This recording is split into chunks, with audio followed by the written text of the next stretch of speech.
I watched my wife smile at him like I wasn't even there. It wasn't the first time.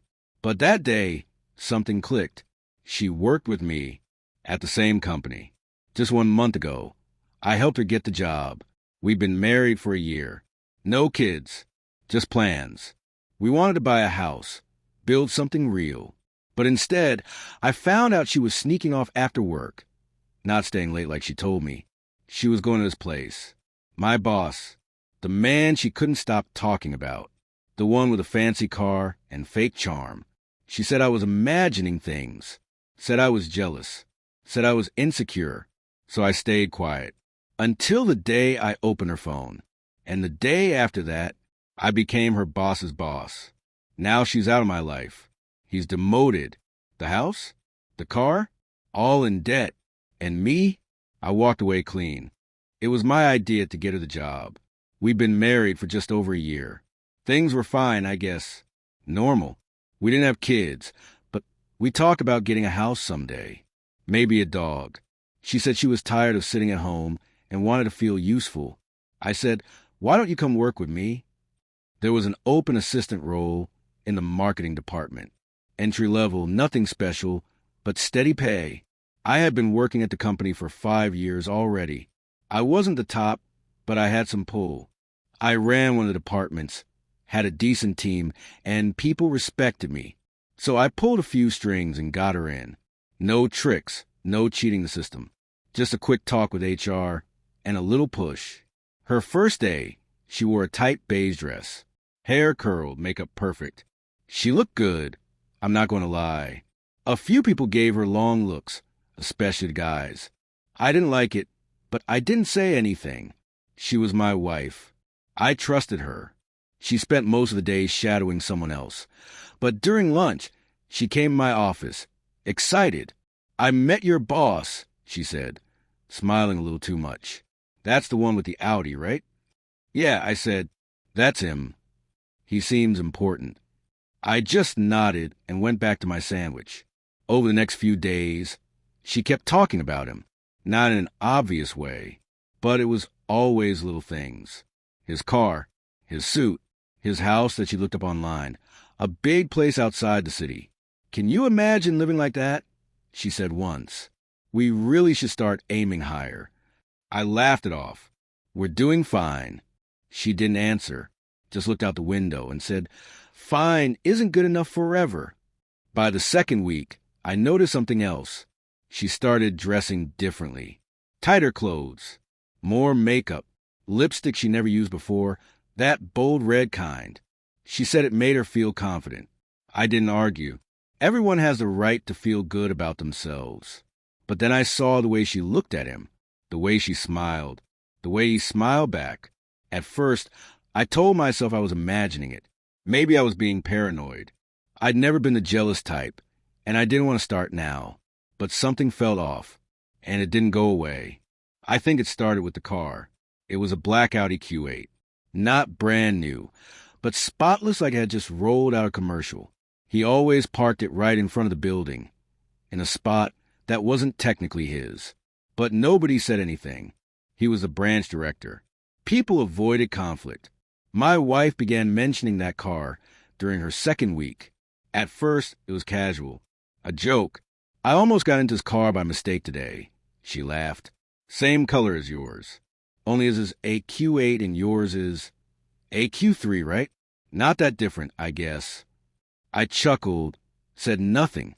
I'm not a car guy. To me, a car is just a car. As long as it runs and gets me where I need to go, I'm good. But there was something in her voice, a kind of admiration I hadn't heard before, like a kid seeing a celebrity in real life. Then came the house. One evening she said, "Did you know he lives near the lake?" In one of those gated communities. I looked up from my laptop. No, why would I know that? "I saw the address on some paperwork on his desk," she said casually. I Googled it. Those houses start at 300 grand. Crazy, right? I shrugged. Good for him. "We're still renting," she continued, not looking at me. "Feels like we're stuck. He's not much older than you, is he?" I didn't answer right away. The truth was he wasn't. maybe 5 or 6 years ahead. But that didn't mean much. He got lucky or had connections, or both. I worked hard.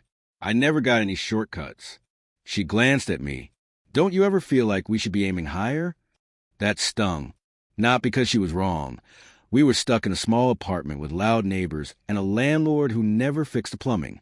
But the way she said it, like it was my fault. Like I hadn't done everything I could. I'm doing the best I can, I said, keeping my voice steady. She didn't respond. Just scrolled through her phone, half listening. After that, little things started to pile up. She started dressing differently. Tighter clothes, new heels, bold lipstick, the deep red kind I'd never seen her wear before. I asked about it once, and she shrugged. It's just for me. Makes me feel good. I wanted to believe that. I really did.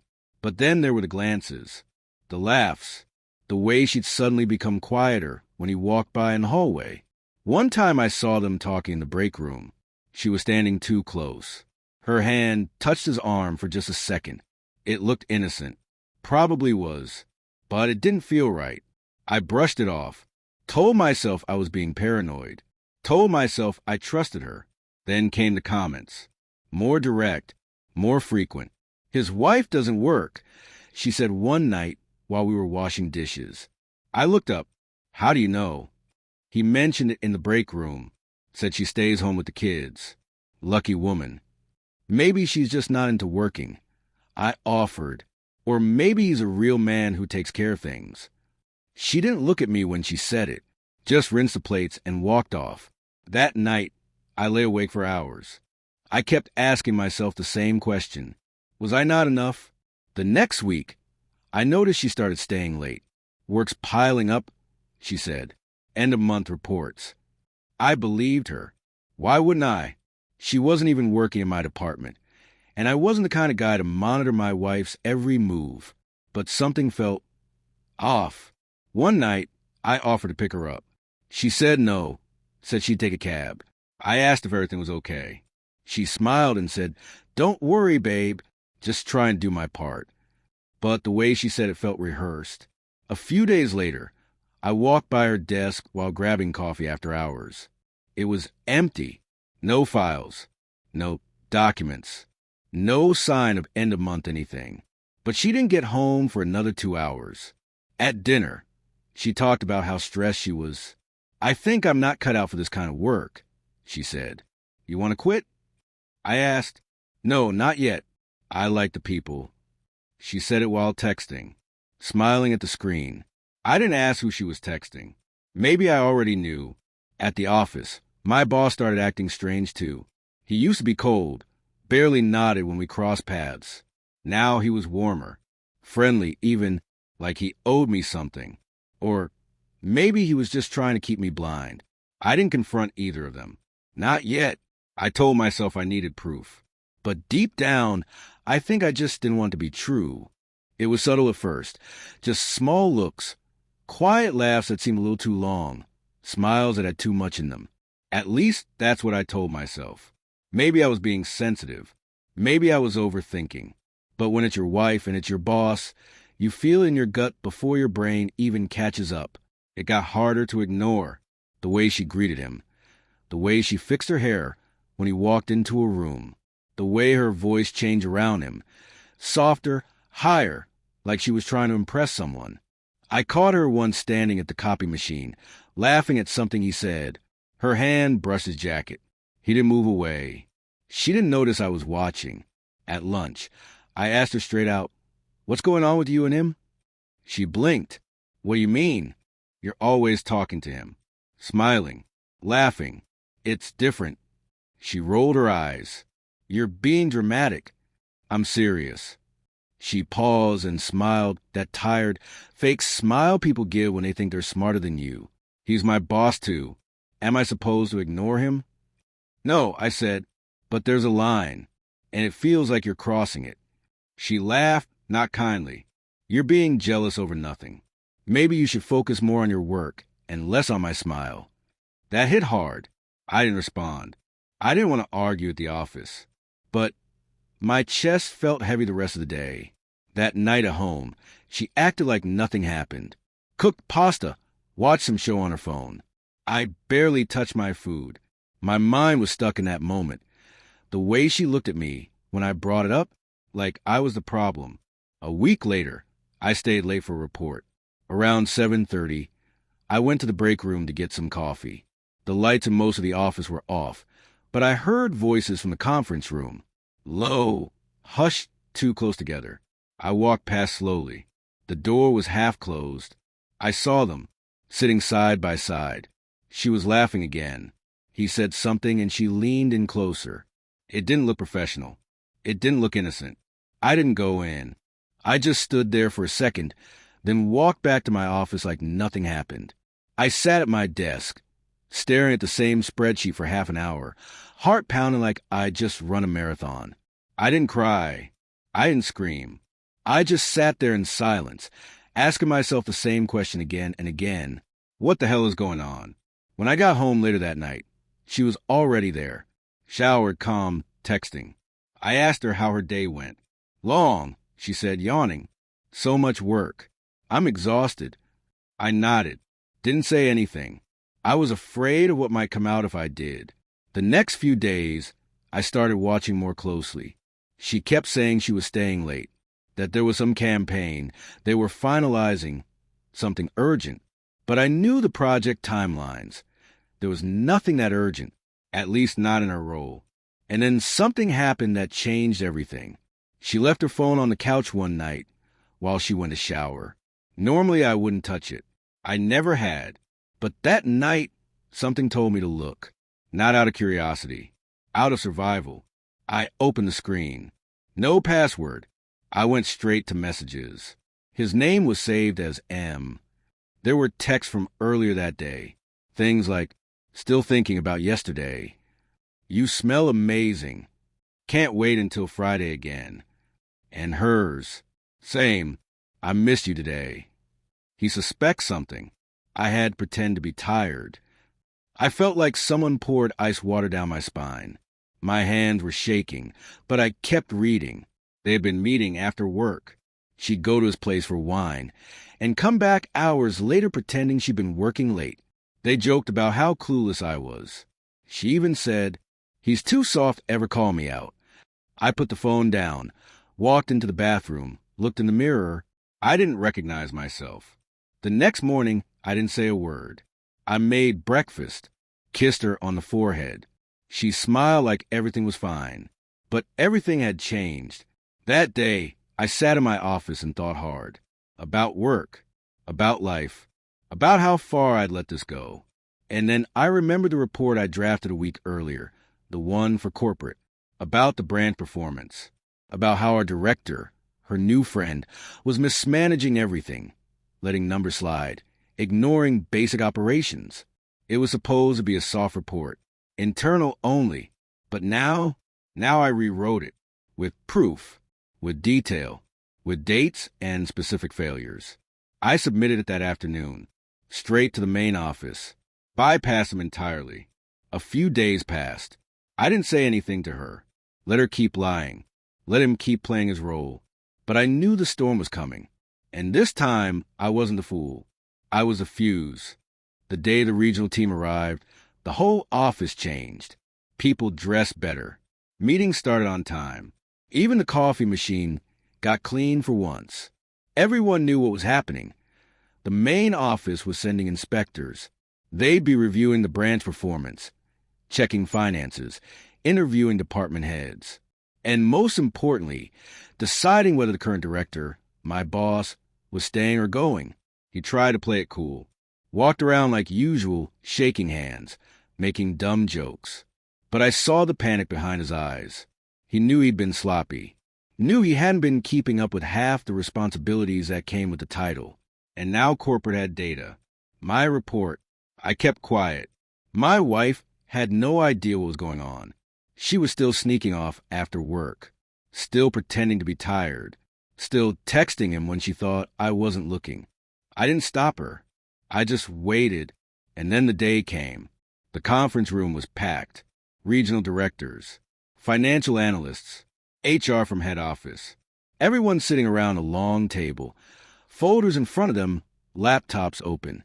I was called in just before noon. Not him, me. They asked questions about operations, about workflow, about where things were breaking down. I answered everything calmly. I had notes. I had numbers. I had proof. When they were done, they thanked me for my honesty. He was called in after lunch. That meeting didn't last long. At 4:15 p.m., they made the announcement. Right there, in front of the whole office. I was being promoted to branch director. My now former boss, demoted to a senior manager role. There was a quiet gasp in the room. People clapped, mostly out of politeness. He stood off to the side, trying to keep his face still. But I saw his hands, shaking. I made eye contact with him just once. He looked away. My wife didn't show up to the meeting. She texted earlier that she had a headache and went home early. Perfect. I drove home slowly. Stopped to buy wine. Not for celebration. Just to set the mood. When I got in, she was on the couch scrolling through her phone. She looked up, surprised. "You're home early."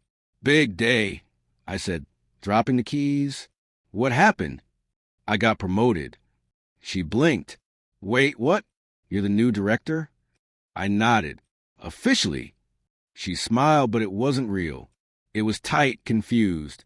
I watched her run the math in her head. What this meant, how it changed things, what it meant for him. "That's amazing," she said finally. "I'm so happy for you." I nodded. "You don't look happy." No, I am. Just surprised." "I was surprised too," I said, "but they saw the reports. They saw how badly things were being handled." She swallowed. "I thought he was doing well," she said. "Really?" "Because I also found out his house and his car, all on credit. He's drowning in debt. His salary barely covers interest payments." Her mouth opened slightly, but no words came out. I took a slow sip of wine. "You thought he was rich, didn't you?" She said nothing. "You thought you had a way out, a better life. But you were chasing a man who can't even afford to fix the roof on that house of his." Still silence. "And now he's working for me." She sat very still. Pale. Quiet. I saw the panic forming in her eyes. She tried to speak, but I cut her off. "I know everything," I said. "The late nights, the texts, the visits. Don't," I said calmly. "Don't lie to me again." There was a long pause. Then her voice broke. "I didn't mean to hurt you." I smiled. "You just wanted more, and thought I was too slow to get it for you." Tears filled her eyes. "What are you going to do?" "I already did it," I said. "I filed for divorce yesterday." She gasped. "I didn't want to cause a scene. I just wanted the truth. Now I have it. So you're free. You can go chase another house, another car. But this time, maybe do some background checks first." She cried then. Full on, no more pretending. She begged. Said she made a mistake. Said she still loved me. I let her talk. I listened. But inside, I felt nothing. It was like watching a movie I'd already seen. I knew the ending. Later that night, I slept better than I had in months. And when I woke up the next morning, she was gone. She left a note, apologizing, asking for one more chance. I threw it in the trash without reading the whole thing. Some things don't deserve another chance. The apartment felt bigger after she left. Not in a good way. Just empty. I noticed how quiet everything was. No sound from the bathroom in the morning. No hairdryer, no perfume, no shoes tossed by the door. Her coffee mug was still in the sink for 2 days before I finally tossed it in a box along with the rest of her things. I didn't cry. I didn't rage. I just kept moving. The first week after she left, I focused on work. Meetings, numbers, emails. People congratulated me on the promotion, but I kept it short. "Thanks," I said. "Just doing my job." Everyone was still adjusting to the change. Some were nervous around me. Some were overly friendly. I didn't blame them. One week I was their colleague. The next, their boss. It's always awkward. My old boss, barely looked me in the eye. He came in late a couple times. Left early. Didn't speak unless asked. I didn't rub it in. I didn't need to. The reality of it was enough. Word got around. Of course. Office gossip always moves faster than email. People started figuring it out, that she and he had something going on, and that now I was the one in charge. Nobody said it to my face. They didn't have to. Nights were hardest. Not because I missed her, but because I missed the illusion of what I thought we had. The routine, the shared plans, the idea that someone was in my corner. Now it was just me and the silence. So I filled it. I started going to the gym again. Nothing crazy, just something to get out of the house. I cleaned the apartment top to bottom, gave away half the furniture, bought a new mattress, got rid of the ugly wall art she picked out, changed the locks, took control. Bit by bit, the place stopped looking like our home and started looking like mine. One night, maybe 2 weeks later, I got a message from her. Can we talk? I stared at the screen for a long time. She tried again the next day, called twice, left a voicemail, something about unfinished conversations and not wanting to lose me. I didn't respond. Then came the email, long, dramatic. She talked about how she made a mistake, how she thought she wanted something more, but realized she'd been chasing a fantasy. Said she was proud of me, said she missed the way I looked at her when I believed in her. Too late. You can't rebuild a house when the foundation is rotted. 3 days after that, I saw her, by accident. I was walking out of the building during lunch, and she was across the street, standing by a cafe. She saw me, started to wave. I looked right at her, then walked the other way. I didn't feel anger. I didn't feel regret. I felt free. People ask me now if I'm seeing someone new. I tell them no, not yet. I'm not in a rush. I've got time. What I lost wasn't just a wife. It was trust, direction, balance.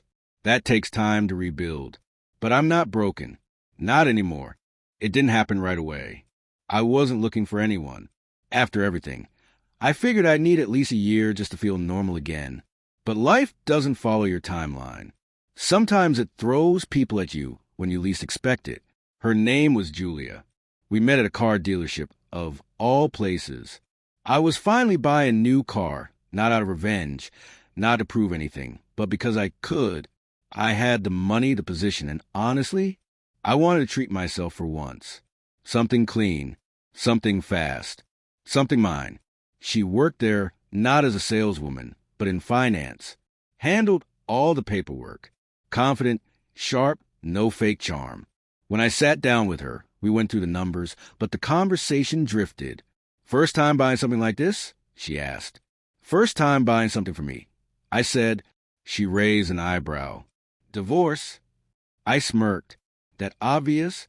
A little, she said, smiling. Happens a lot more than people think. Some people buy cars to escape. Some buy them because they finally can. I think I'm the second kind. She nodded. Good.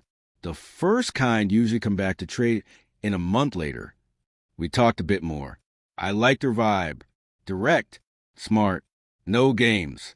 When she handed me the keys, she said, if you ever want to grab a coffee not related to monthly payments, let me know. I did. It started slow. I didn't rush it. We went for coffee. Then lunch. Then dinner. No drama. No pressure. She didn't ask about my past right away. She let me share when I was ready. And when I did, she didn't judge. Just listened. She told me about her life. How she used to be married too. How she'd been building things on her own since she was 22. She was independent, strong, but not cold. She had her own apartment, her own life, her own goals. I liked that. She never asked for anything. Never hinted at needing help. Never once compared me to someone else. With her, I felt respected and safe. But even then, I wasn't ready to go all in. One night, a few months in, we were sitting on her balcony, just watching the city lights. She leaned into me and asked, do you think you'd ever get married again? I didn't answer right away. I wasn't surprised by the question. It had been hanging in the air for a while. I don't know, I said honestly. Not because of you. Just not sure if I ever want to trust someone that deeply again. She didn't look upset. Just nodded. Fair. I like where we are now, I said. I don't want to ruin that by trying to force it into something else. She smiled. As long as we're honest, we'll be fine. That moment stuck with me. She got it. She understood. No guilt, no pressure, just honesty. And that's what made me stay. A week later, I picked up the car. Black, shiny, fast, not over the top, but definitely a step up from what I'd been driving. It felt like more than just a vehicle. It was a symbol that I wasn't stuck anymore, that I could move forward on my own terms. I took it for a spin around the city, drove past old places, past our old apartment, past the office, even, and then, just by chance, I stopped at a small cafe near the park. I walked in for a quick espresso, and there she was, my ex-wife, sitting at a corner table alone. No makeup. Same coat she used to wear 2 years ago. She looked up, froze. I didn't panic. I didn't feel much at all. She gave me a small wave. I nodded. She stood and walked over slowly. Hi. Hey. You look good. Thanks, I said. Long pause. You got a new car, she said, glancing through the window. Yeah. She nodded, then looked down. You seeing anyone? I am. Another nod. She serious? She's real, I said, and kind, and she doesn't lie. Her mouth twitched like she wanted to respond, but didn't know what to say. I'm happy for you, she whispered. I didn't say anything. I didn't need to. After a moment, I paid for my coffee, walked outside, got into my new car, and drove away. Didn't look back. Didn't need to. The past is like a rear-view mirror. It's there if you want to check it, but it doesn't steer the car. And me? I'm finally driving forward. I didn't notice it at first. It started small. A weird feeling in my gut, like someone was watching me. You know that sensation, like your back is exposed and someone's eyes are on you. At first, I brushed it off. Maybe I was being paranoid. Maybe I was still adjusting to life without her. But then I started seeing her.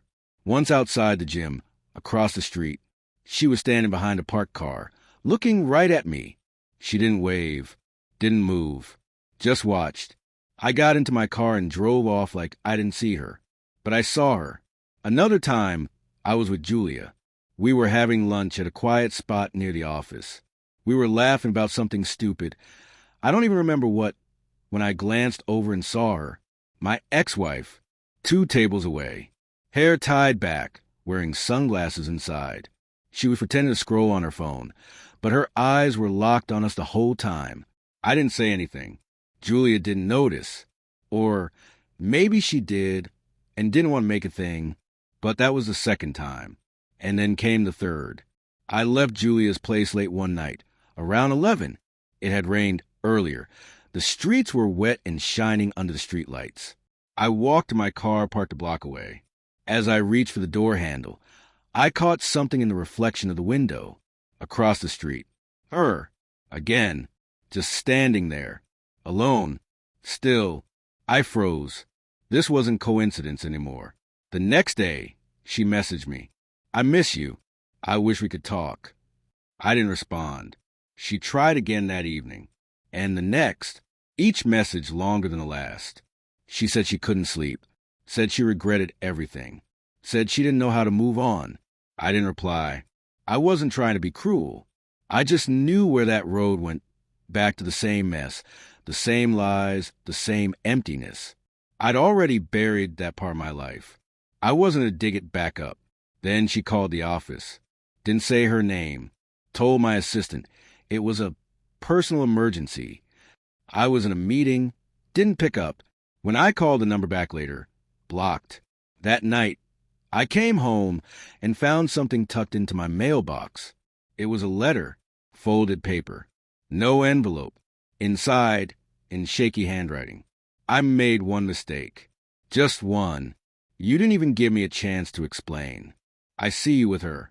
She's not better than me. She just got lucky. I was there when you had nothing. You don't even look back. She was wrong. I had looked back. Once. Then I moved forward. I didn't tell Julia. Not because I was hiding it, but because I didn't want to bring that energy into something that was actually working. Julia and I had built something steady, peaceful. I didn't want to poison it with ghosts. But ghosts don't wait for permission. A week later, Julia called me from work. "Did you tell someone where I live?" she asked. "No." "Why?" "There was a woman outside my building this morning. She was just standing there. When I left, she looked right at me. Didn't say anything. Just stared. Then walked off." My stomach dropped. What did she look like? Tall, dark jacket, light hair, kinda sad looking. It was her. I knew it. I didn't say her name. I just told Julia, "I'll take care of it." That night, I sent one message. Just one. "Don't come near me again. Don't follow me.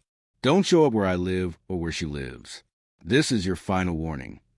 She didn't reply, but she read it. For a while it stopped. No more texts. No more sightings. No more weird energy. I started breathing easier. Julia and I took a weekend trip. Just 2 hours out of the city. Nothing fancy. A lake. A small inn. A fireplace. It was quiet. Real. She made fun of how I packed too much. I made fun of how she takes forever to order food. We laughed. Slept in. Talked about the future. But not too far ahead. We were good. I almost forgot what it felt like to be haunted. And then, just when I thought it was over, it happened again. I was driving home from work. Took a detour because of traffic. While waiting at a red light, I glanced at the sidewalk. There she was, standing at the corner. Just standing. No phone. No movement. She didn't look at me this time. But I saw her. And I realized something. She wasn't waiting for me. She was stuck. Standing still in her own story while mine kept moving forward. That night, I sat in silence for a long time. Lights off, just me and my thoughts. Not angry, not scared, just tired. Sometimes people don't let go of you because they have nowhere else to go. But that doesn't mean you owe them a space in your future. I woke up the next day and blocked her on every platform. Changed my number. Talked to the building about security. And then I told Julia everything. She listened without interrupting. When I was done, she just said, "You should have told me sooner." "I didn't want to drag it in here," I said. She nodded. "You didn't, but I want to know what's chasing you." That's the moment I realized I wasn't just protecting myself. Maybe she thought she still had some kind of power. I was protecting something. Maybe she just couldn't stand the idea that I had moved on, that I was happy again without her. Whatever it was her final card, and she played it badly. It started with rumors, small things, whispers in the office. Someone said they overheard that Julia might have been involved in something shady. Someone else said I moved too fast after the divorce. It didn't make sense. Not in our office, not with our people. But the timing was off. Too convenient. I didn't say anything. I watched, waited, then came the email. Not to me, to HR, an anonymous complaint. Long and dramatic, accusing me of favoritism, of having an inappropriate relationship with a vendor. Julia wasn't even on payroll. She had nothing to do with our company. But someone wanted to make noise, stir things up. I knew exactly who wrote it. And I didn't flinch. I called my regional director that afternoon, told him everything. Straight, clear, no filters. "I've done nothing wrong," I said. "But someone wants to make it look like I have." He was quiet for a moment, then said, "We've been watching the numbers. You've turned the branch around. That's why I want to call you today. Actually, we're opening a new location out west. Bigger team, bigger budget, full control. You'd be the right fit." I didn't hesitate. "When do you want me there?" That evening, I told Julia everything. About the complaint, about the job offer, about my plan. "I want a clean break," I said. "No more looking over my shoulder. No more worrying about who's hiding behind corners." She nodded.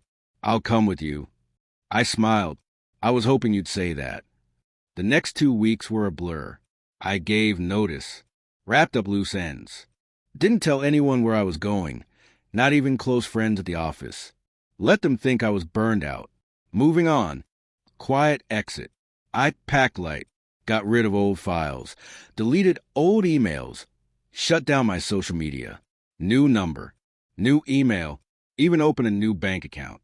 Not out of fear, out of finality. No trace left for anyone to follow, especially not her. The day before we left, I got one more message from a number I didn't recognize, but I knew it was her. You really think you can disappear? You think that makes you better than me?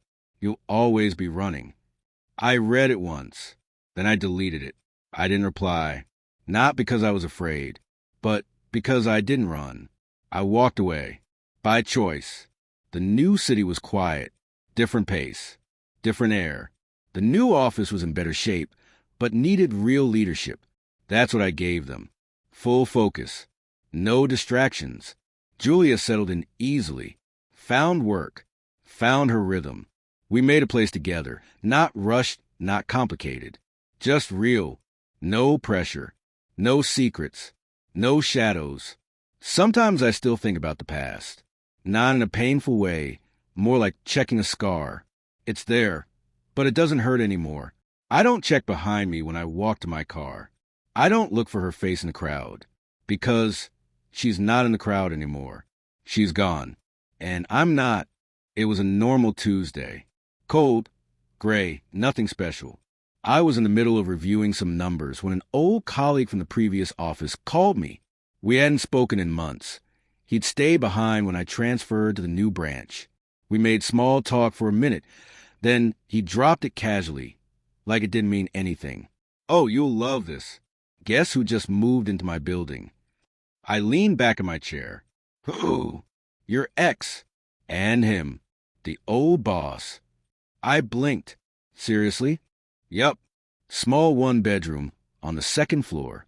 I was surprised they're still together. I didn't say anything right away. Just let it sit there. They sold the house, didn't they? I asked. Yeah, and the car too.